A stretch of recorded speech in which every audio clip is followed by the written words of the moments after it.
میرے پیارے بھائیوں اور بہنوں، اگر آپ حدیث سننا پسند کرتے ہیں تو اپنے اس نیوز چینل کو سبسکرائب کر لیں۔ اسلامی تعلیمات کو پھیلانا بھی صدقہ جاریہ ہے۔ اے میرے رب، تو نے مجھے اقدار کا ایک حصہ عنایت فرمایا اور ہر بات کے انجام کا علم دیا۔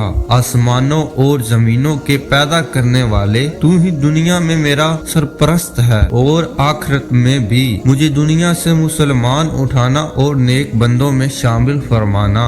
یہ غیب کی خبروں کا حصہ ہے جنہیں ہم آپ کی طرف وحی کرتے ہیں، مگر نہ آپ اس وقت ان کے پاس موجود نہ تھے جب وہ اپنا عزم پختہ کر کے سازش کر رہے تھے۔ اور آپ کتنے ہی خواہش مند کیوں نہ ہوں، ان لوگوں میں اکثر ایمان لانے والے نہیں ہیں، اور حالانکہ آپ اس بات پر ان سے کوئی اجر بھی نہیں مانگتے، اور یہ قرآن تو عالمین کے لیے بس ایک نصیحت ہے۔ اور آسمانوں اور زمینوں میں کتنی ہی نشانیاں ہیں جن پر سے یہ لوگ بغیر اعتماد کے گزرتے جاتے ہیں، اور ان میں سے اکثر لوگ اللہ پر ایمان لائے بھی ہیں تو ان کے ساتھ شرک بھی کرتے ہیں۔ کیا یہ لوگ اس بات سے بے فکر ہیں کہ اللہ کی طرف سے کوئی عذاب انہیں گھیر لے یا قیامت کی گھڑی آ جائے اور انہیں خبر تک نہ ہو؟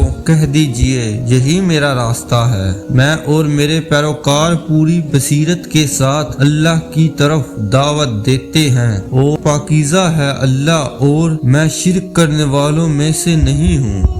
اور آپ سے پہلے ہم ان بستیوں میں صرف مردوں ہی کو بیچتے رہے ہیں جن کی طرف ہم وہی بیچتے تھے، تو کیا یہ لوگ روئے زمین پر چل پھر کر نہیں دیکھتے کہ ان سے پہلے لوگوں کا انجام کیا ہوا؟ اور اہل تقوی کے لیے تو آخرت کی گھڑی ہی بہتر ہے۔ کیا تم عقل سے کام نہیں لیتے؟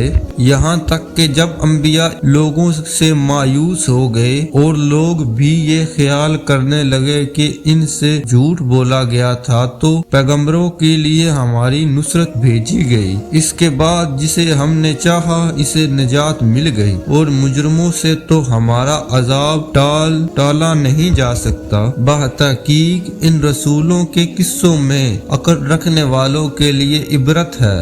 یہ قرآن گھڑی ہوئی بات نہیں بلکہ اس سے پہلے آنے والے کلام کی تصدیق ہے، اور ہر چیز کی تفصیل بتانے والا ہے، اور ایمان لانے والوں کے لیے ہدایت و رحمت ہے۔